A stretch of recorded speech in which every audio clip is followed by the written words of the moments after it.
Catherine finally revealed the tragic update about her marriage to William. A heavy silence fell across the royal world. She stood with steady eyes, holding back emotions she could no longer hide. "The truth is harder than the rumors," she admitted, and those simple words sent waves of worry everywhere. People had guessed. People whispered. But no one expected confirmation like this: quiet, heartbreaking, and deeply human.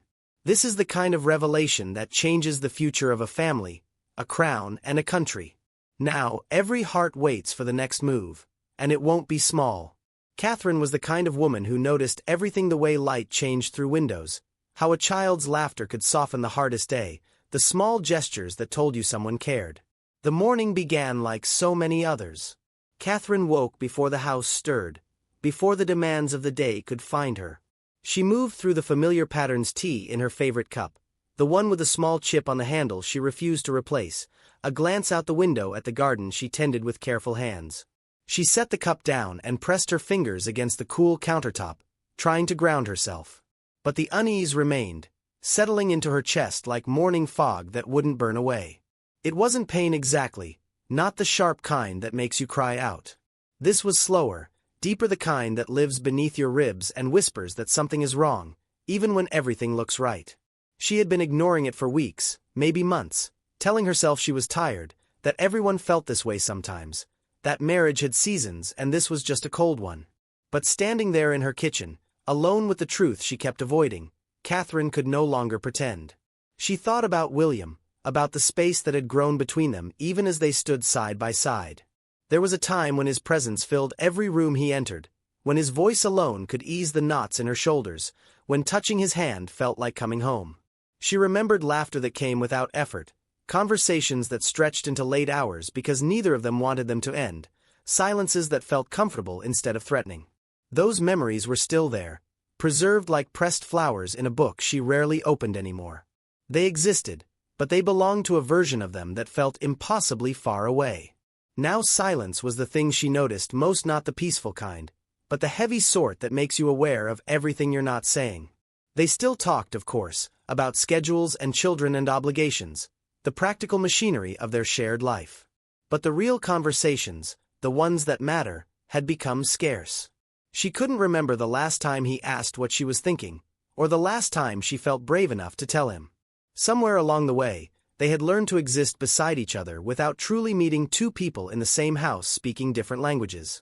Catherine walked to the window seat where she used to sit with him on Sunday mornings, back when Sundays felt sacred. She sat down now, alone, and let herself remember. There had been a specific day. She could pinpoint it now, though at the time it had seemed like nothing. They were getting ready for some event, moving around each other with practiced efficiency, and she had reached for his hand not for any reason, just because she wanted to touch him, to feel connected. He had been distracted, already thinking ahead to whatever came next, and he had moved away without seeming to notice her reaching. Such a small thing, barely worth mentioning. But in that moment, Catherine had felt something crack inside her. The little moments had accumulated after that. Him turning away when she tried to talk about something beyond schedules. Her laughing at something and looking over to share it, only to find him already gone. Dinners where they sat across from each other like polite strangers. Nights when she lay awake beside him, lonelier than she had ever been when alone.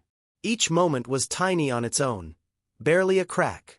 But cracks have a way of spreading, of meeting other cracks, until suddenly you're standing in something broken and you can't remember exactly when it shattered. She had tried. God, she had tried. To be patient, to be understanding, to give him space while also trying to close the distance, to convince herself that love was enough, that if she just loved him well enough and long enough, everything would settle back into place. But sitting there in the morning light, Catherine finally let herself know what her heart had been trying to tell her for months. How had they arrived here? How did small cracks become wounds she could no longer hide? The weight of what he cannot say. The morning began with William waking to find Catherine's side of the bed already empty. This had become normal, her rising before him, disappearing into her own quiet world before the day could demand anything from her. He lay there for a moment, staring at the ceiling, feeling the familiar weight settle onto his chest. He pushed it down the way he always did, got up, got dressed, prepared to face another day of pretending everything was fine. But as he moved through the house, he couldn't help noticing her. Catherine was in the kitchen, her hair catching the early light, her movements graceful even in such ordinary tasks. He had always loved watching her in these unguarded moments, back when he felt he had the right to witness them. She was pouring tea, and something about the careful way she held the cup like it might break if she wasn't gentle enough made his throat tighten.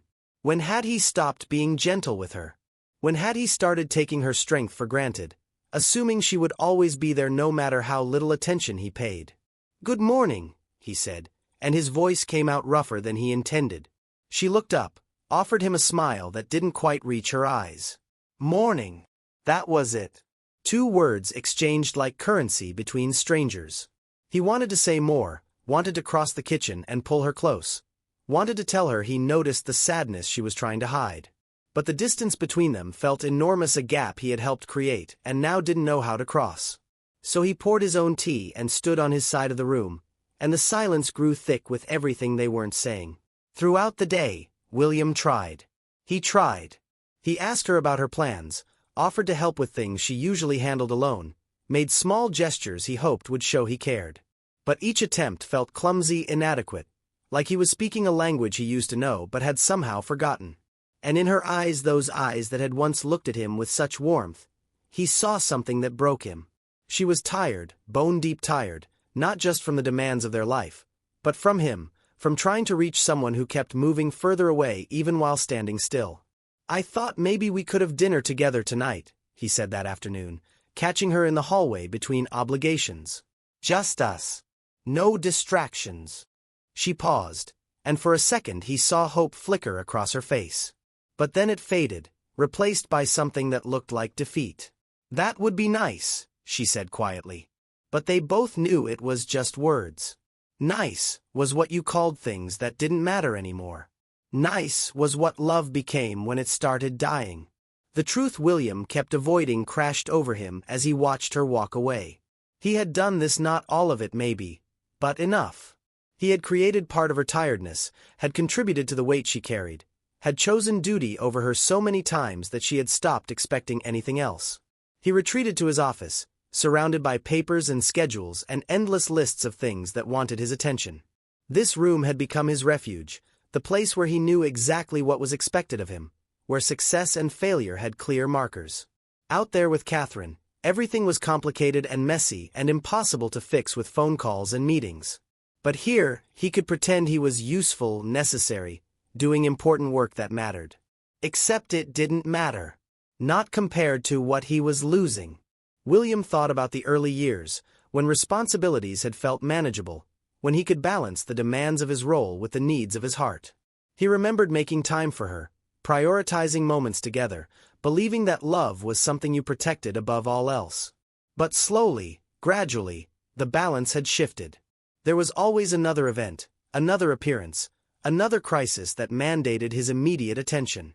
He had started telling himself that she understood, that their love was strong enough to survive his absence, that he was doing this for them, for their future, their family, their purpose. But what purpose was served by becoming a stranger to the person you loved most? "I'm doing my best," he had told her once, months ago, when she had tried to talk to him about the growing distance between them. And she had looked at him with eyes full of pain and whispered, "I know you are. That's what frightens me." Those words haunted him now, because she was right.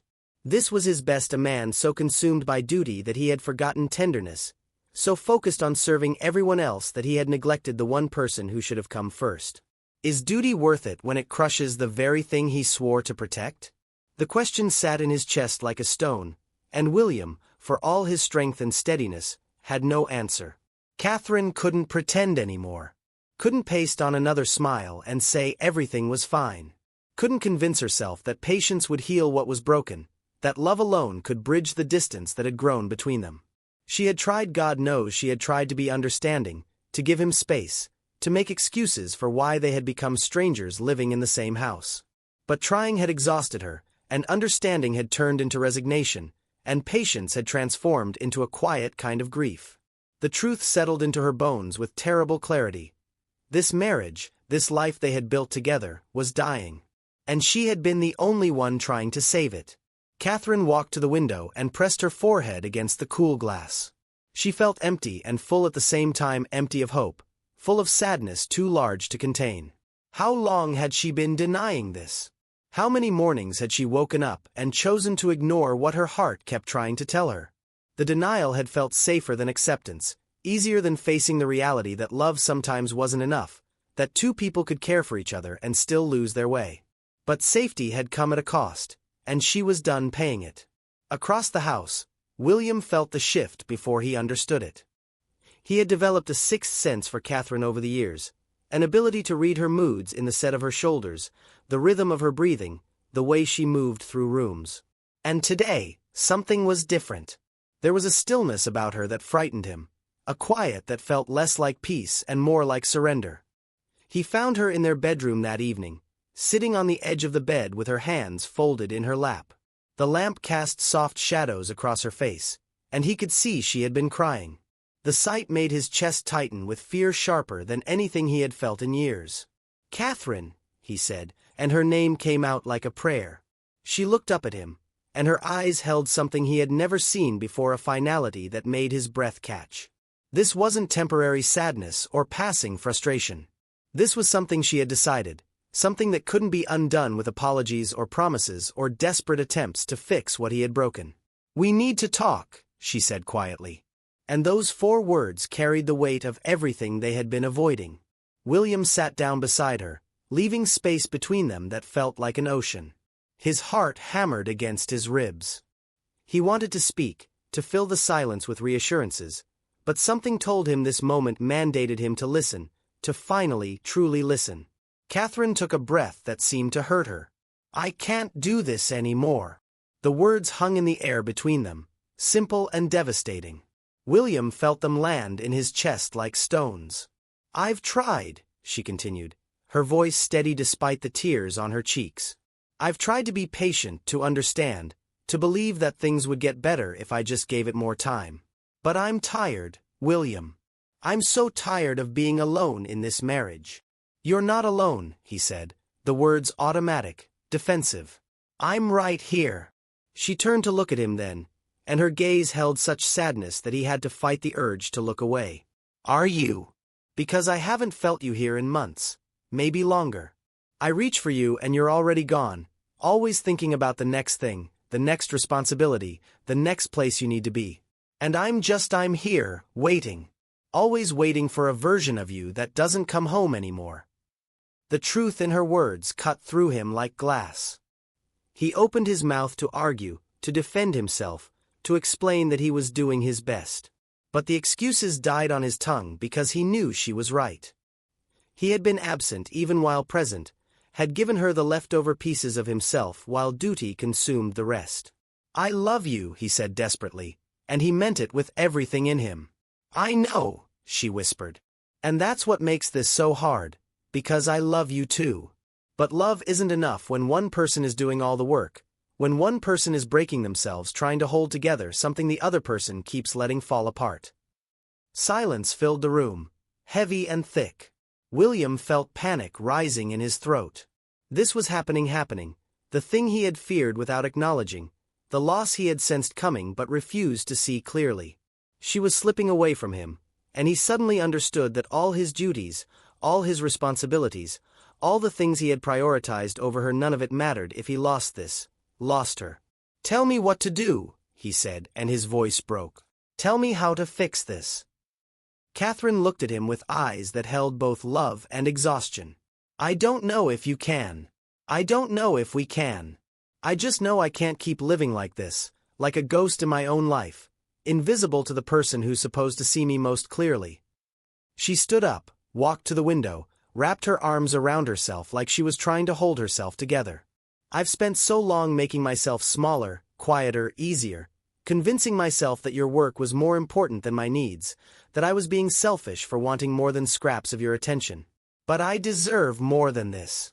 I deserve to be loved like I matter, like I'm not just another obligation on your endless list of things to manage." William felt something breaking inside him, felt the full weight of what he had done and failed to do crashing down around him.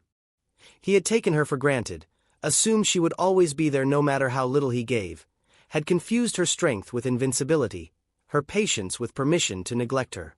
"I'm sorry," he whispered, the words pathetically inadequate. She nodded slowly, tears streaming down her face. "I know you are. But sorry doesn't change anything, not unless something changes."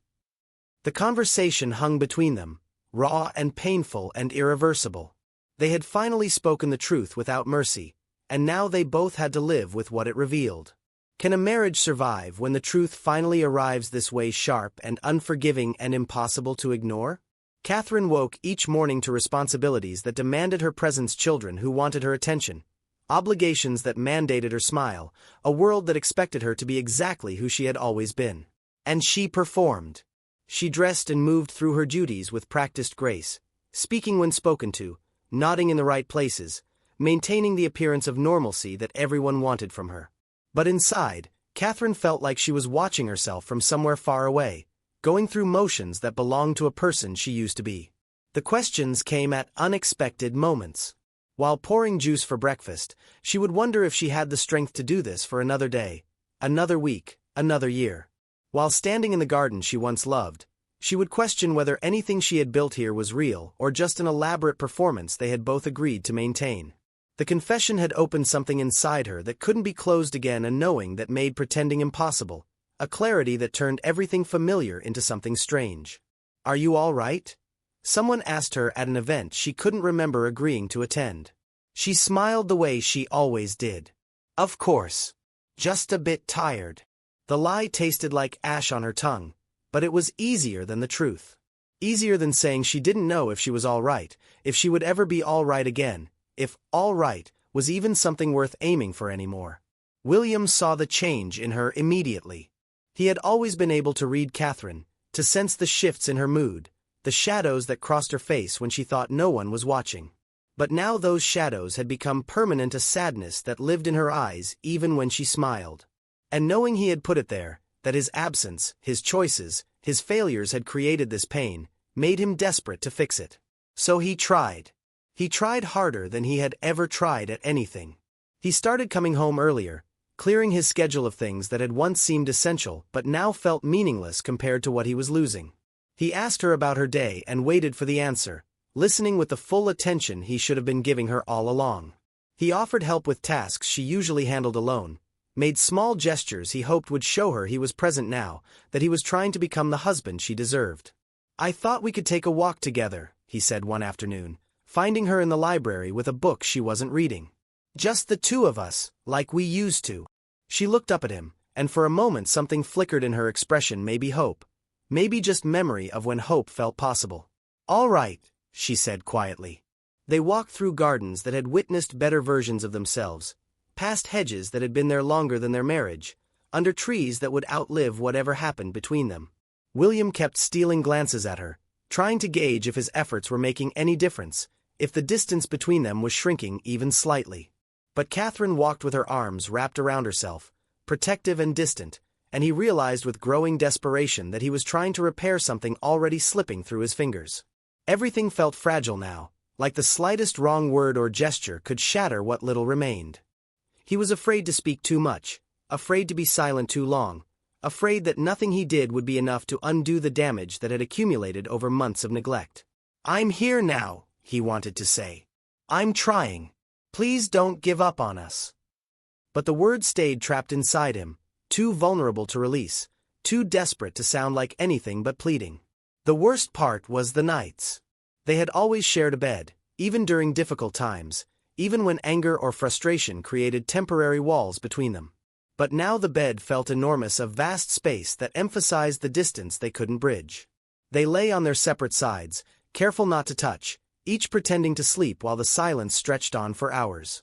Catherine would stare at the ceiling, counting cracks in the plaster she had never noticed before, wondering how two people could occupy the same space and feel so completely alone. She could hear William breathing beside her, could sense him lying awake just as she was, both of them trapped in the same prison of unspoken thoughts and careful distance. Sometimes she wanted to reach for him, to cross the inches that felt like miles, to seek comfort in the familiarity of his presence. But her hand never moved, held back by fear that he would turn toward her out of duty rather than desire, or worse, that he wouldn't turn toward her at all. William lay in the darkness, feeling the weight of her beside him, so close he could touch her but feeling further away than when continents separated them. He thought about all the nights he had taken for granted, all the times he had fallen asleep without seeing her, without appreciating what it meant to share this space with someone who had chosen him, loved him, built a life with him. Now he was awake and aware and desperate. But awareness had come too late. He wanted to pull her close, to whisper all the things he should have been saying for months, to promise he would be better, do better, love better. But the silence between them had grown thorns, and he didn't know how to cross it without causing more pain. So they lay there, night after endless night, two people sharing a bed but living in separate worlds.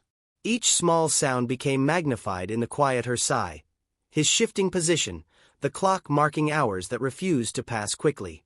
Every moment tested their patience, their endurance, their ability to continue existing in this painful in-between space. During the day, they moved around each other with careful politeness. He asked if she wanted anything. She thanked him for small considerations. They discussed schedules and children and practical matters with the practiced efficiency of people who had been together long enough to coordinate smoothly even while falling apart. To anyone watching, they might have seemed fine, a couple navigating life's demands with grace and partnership. But in the quiet moments when duties fell away and they were left with just themselves, the truth was impossible to ignore.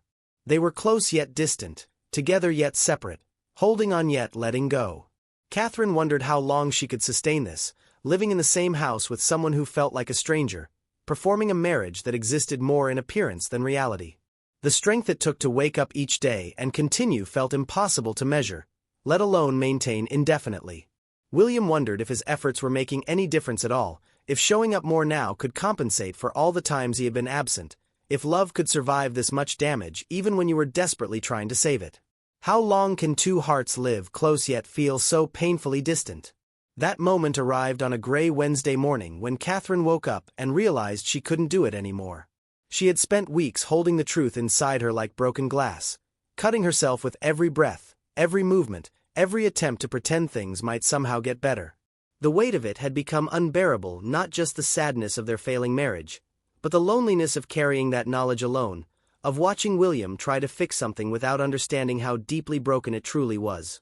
She had been protecting him, she realized, letting him believe his efforts were enough, that showing up more and trying harder could repair what had been damaged beyond simple fixes. She had watched him attempt to rebuild their connection with the same determination he brought to every responsibility, and she had said nothing about the truth screaming inside her chest.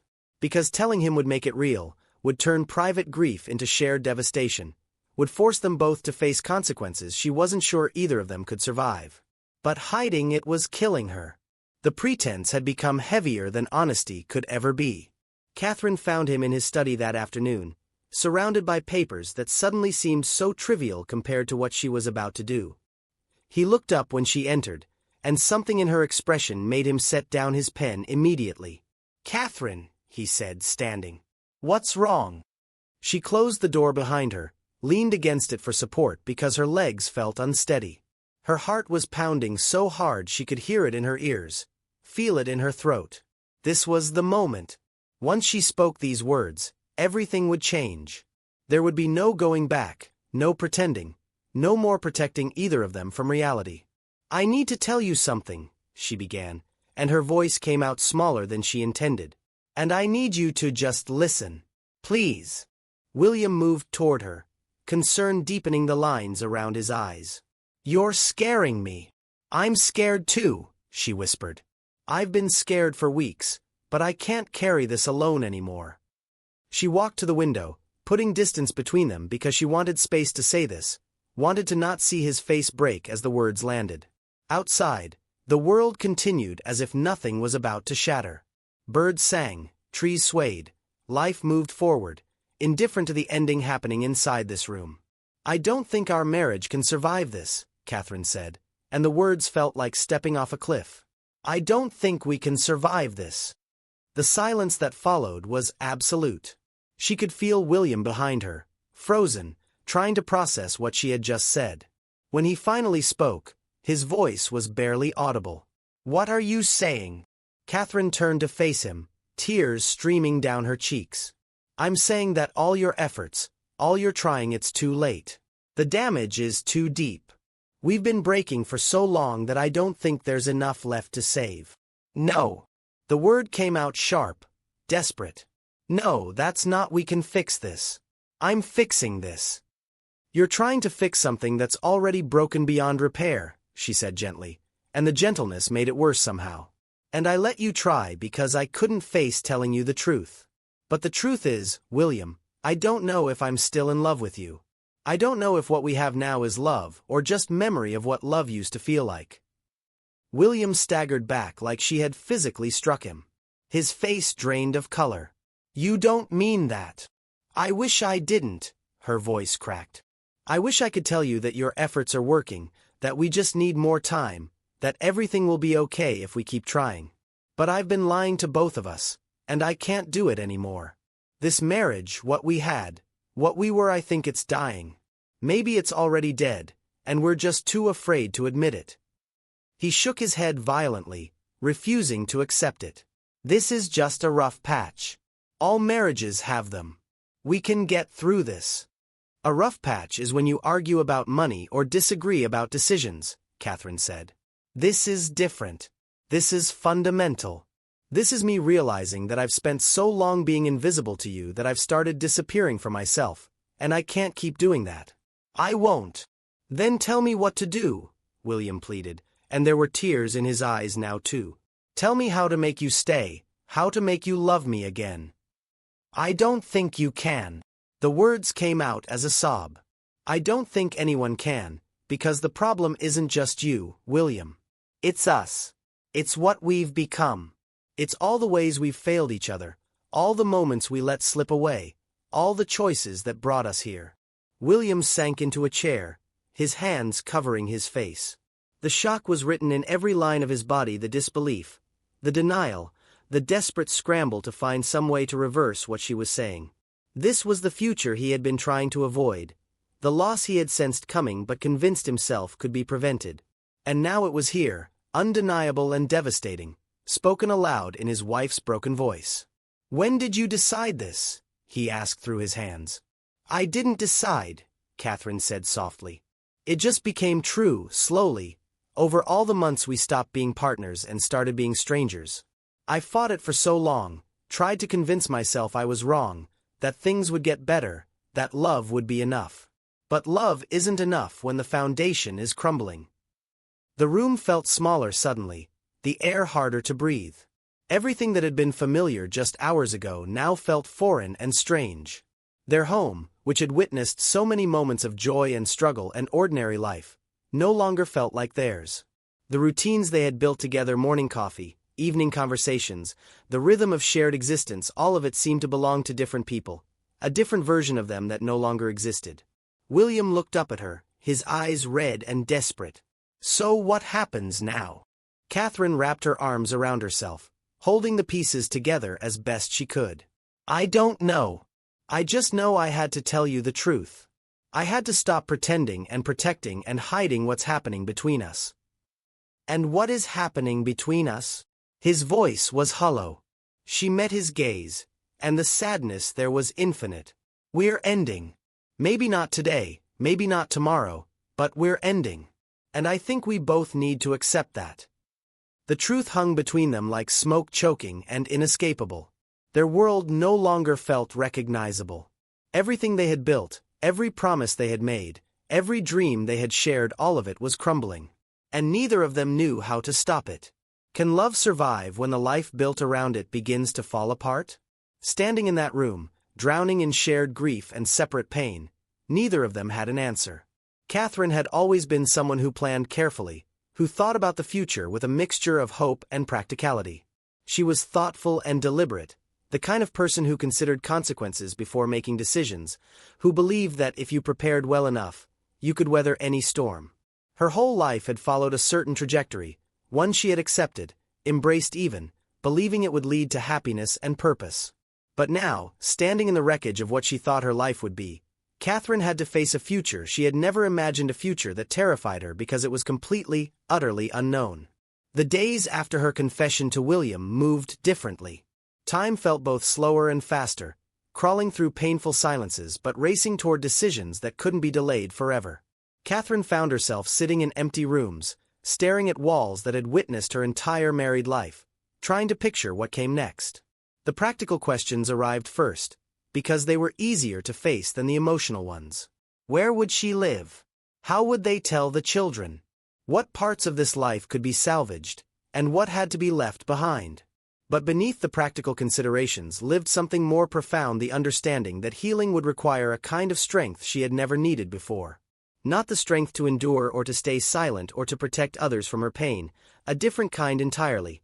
The strength to rebuild herself from nothing, to discover who she was outside of this marriage, to find value in her own existence without needing someone else to validate it. "I don't know who I am anymore," she told her reflection one morning, the admission both terrifying and liberating.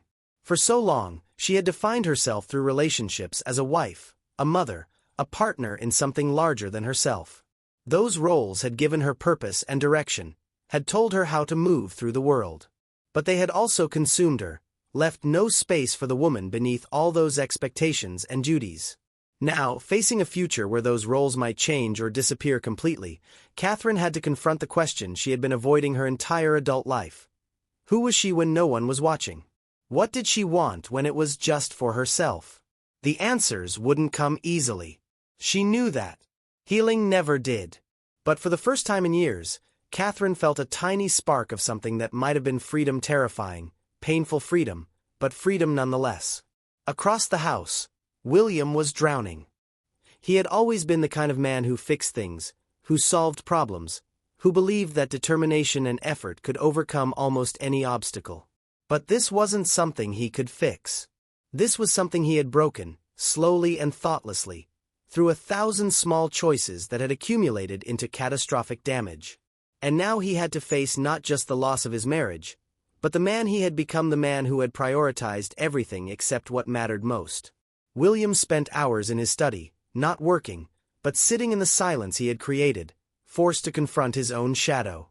All the times he had chosen duty over presence. All the moments he had been physically there but emotionally absent. All the conversations he had rushed through, the affection he had taken for granted, the love he had assumed would always be waiting no matter how little attention he paid it. The regret was crushing. It sat on his chest like a physical weight, made it hard to breathe, impossible to sleep. He replayed conversations in his mind, saw all the warning signs he had ignored, all the moments Catherine had reached for him and he had turned away. How had he been so blind? How had he convinced himself that tomorrow would always be there, that he could postpone connection indefinitely without consequence? "I thought I had more time," he whispered to the empty room. But time had run out, and now he had to decide what to do with that truth. He could fight, could beg Catherine to give him another chance, promise to be different, to prioritize her the way he should have been doing all along. Part of him wanted to hold on to what they had built, even if the foundation was crumbling, even if staying together meant living in the ruins of what love used to be. But another part of him, the part that was learning to be honest even when it hurt, wondered if fighting was selfish, if holding on meant asking Catherine to sacrifice herself again, to give him opportunities he had already wasted, to stay in a marriage that had drained her of light and joy. Was love about keeping someone, or about wanting what was best for them even if it meant letting go? William didn't know. He only knew that for the first time in his life, he had to face his mistakes without making excuses, had to sit with the uncomfortable truth that he had failed someone who deserved better. 2 weeks after Catherine's confession, they sat down together one final time. Not in anger or desperation, but with the quiet resignation of two people who had finally stopped running from reality. The conversation they wanted to have couldn't be postponed anymore. "I've been thinking," Catherine began, her voice steady despite the tears in her eyes, "about what happens next." William nodded, his throat too tight to speak. "I think we need time apart," she continued. "Real time.